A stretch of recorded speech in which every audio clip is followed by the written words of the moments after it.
Assalamualaikum warahmatullahi wabarakatuh. Sebelumnya perkenalkan nama saya Fathia Zahra Hanun, NIM 2308010016. Pada kesempatan kali ini saya akan membahas mengenai memahami fikih mawaris. Ilmu mawaris, salah satu cabang ilmu yang penting dalam Islam. Ilmu yang mencangkut pembagian waris ini memberikan ketentuan mengenai pembagian harta waris agar dapat disalurkan kepada yang berhak menerima sekaligus mencegah kemungkinan terjadinya konflik dalam keluarga maupun perselisihan dalam pembagian harta warisan tersebut. Dengan ilmu mawaris ini, harta akan dibagikan secara adil dan tidak ada pihak-pihak yang merasa dirugikan. Keluarga sakinah, mawaddah, dan warohmah.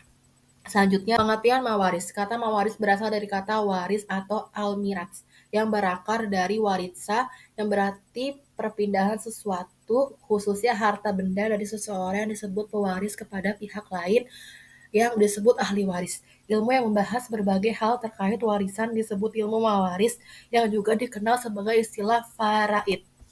Selanjutnya ada rukun dan syarat mawaris. Yang pertama ada al-muwaris atau pewaris. Orang yang memiliki harta warisan telah meninggal dunia dan mewariskannya kepada ahli warisnya. Syaratnya adalah al-muwaris benar-benar telah dinyatakan meninggal, baik secara hukum maupun medis. Selanjutnya adalah al-waris atau ahli waris. Ahli waris adalah orang yang dinyatakan memiliki hubungan nasab atau kekerabatan yang merupakan hubungan darah, hubungan akibat perkawinan atau akibat kemerdekakan budak atau hamba sahayanya. Syarat ahli waris adalah ia dalam keadaan hidup pada saat al-muwaris atau orang yang memiliki harta waris meninggal dunia. Yang ketiga, tirkah. Tirkah adalah harta atau hak yang berpindah dari al-muwaris atau pewaris kepada ahli warisnya. Harta tersebut dapat dikatakan tirkah apabila harta peninggalan al-muwaris yang telah dikurangi biaya perawatan, pengurusan jenazah, hutang, dan wasiat yang sesuai syariat agama Islam untuk selanjutnya diberikan kepada ahli waris atau baca keutamaan sedekah. Selanjutnya, jenis-jenis mempelajari warisan. Jenis-jenisnya itu ada dua, warisan menurut hukum negara dan warisan menurut hukum Islam. Di sisi lain, setiap negara memiliki peraturan sendiri yang mengatur bagaimana warisan dibagi. Hal ini dapat berbeda dari hukum Islam dan variasi dari negara ke negara. Hukum negara sering mencerminkan nilai-nilai masyarakat dan budaya setempat, dan peraturan hukum waris dapat berubah dari waktu ke waktu. Oleh karena itu, penting untuk memahami hukum waris yang berlaku di wilayah Anda jika ingin mengelola warisan dengan baik dan sesuai dengan ketentuan yang berlaku. Untuk yang hukum Islam, warisan memiliki peraturan khusus yang diatur dalam Al-Quran. Warisan dalam Al-Islam berdasarkan pada prinsip keadilan, dan peraturan ini akan menentukan bagaimana harta yang akan ditinggalkan akan didistribusikan antara ahli waris. Ahli waris dalam hukum Islam termasuk suami, istri, anak-anak, orang tua, dan saudara. Kepentingan utama dari sistem warisan Islam adalah memastikan bahwa harta warisan didistribusikan secara adil sesuai dengan hubungan keluarga dan tingkat ketergantungan. Selanjutnya ada sebab-sebab memperoleh warisan. Yang pertama adanya hubungan kekerabatan atau hubungan nasab. Kekerabatan artinya hubungan nasab, baca arti nasab, dan muhrim dalam Islam.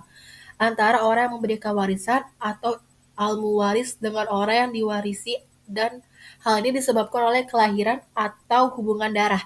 Kekerabatan atau hubungan darah adalah sebab yang paling utama dalam menerima warisan karena hubungan darah tidak dapat dihilangkan.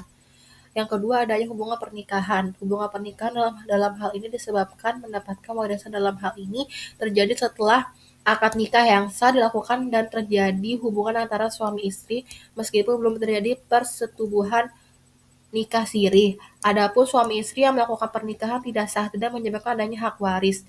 Hukum pernikahan dalam Islam, istri yang telah mendapatkan talak dalam pernikahan dan perbedaan talak 1, 2, dan 3 tidak berhak menerima warisan dari mantan suaminya. Yang ketiga ada karena wala. Wala adalah sebab memperoleh warisan akibat jasa seseorang yang telah memerdekakan seseorang hamba di kemudian hari. Budak atau hamba sahaya tersebut menjadi kaya jika bebas hamba atau budak tersebut yang dimerdekakan meninggal dunia, maka orang yang memerdekakannya berhak mendapatkan warisan. Selanjutnya adalah manfaat mempelajari ilmu mawaris. Yang pertama, menghindari konflik antar anggota keluarga.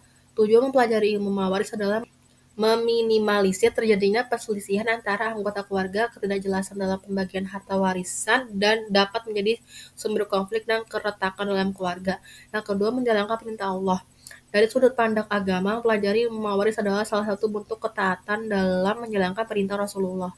Hal ini sesuai dengan hadis yang berbunyi, pelajarilah kalian ilmu faraid dan ajarkanlah sebab ia merupakan setengah ilmu.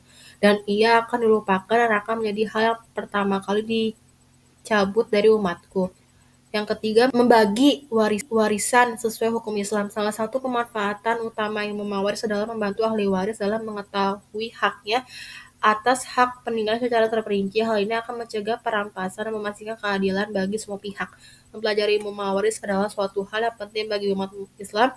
Dengan mempelajari ilmu ini, Anda dapat membagi warisan dengan adil dan sesuai dengan syariat Islam. Hukum mempelajari mawaris.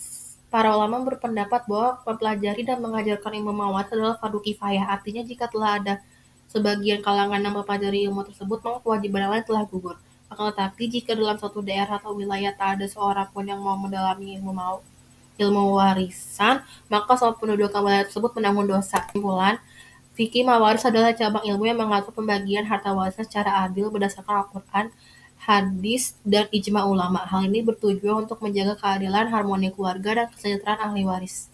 Aturan mawaris mencerminkan keadilan Allah di mana pembagian harta disesuaikan dengan tanggung jawab dan kebutuhan ahli waris. Misalnya anak laki-laki mendapatkan 2 kali bagi anak perempuan karena tanggung jawab lebih finansial lebih besar. Prinsip utama dalam fikih mawaris, tidak ada warisan untuk pembunuh almarhum, perbedaan agama, atau pihak yang tidak sah secara hukum.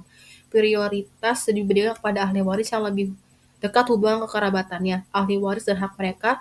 Ahli waris terbagi menjadi 3 kelompok utama. Zawil furud, penerima bagian tertentu yang telah ditetapkan syariat. Azabat, penerima sisa warisan setelah dibagi tertentu dibagikan. Sekian presentasi dari saya. Wassalamualaikum warahmatullahi wabarakatuh.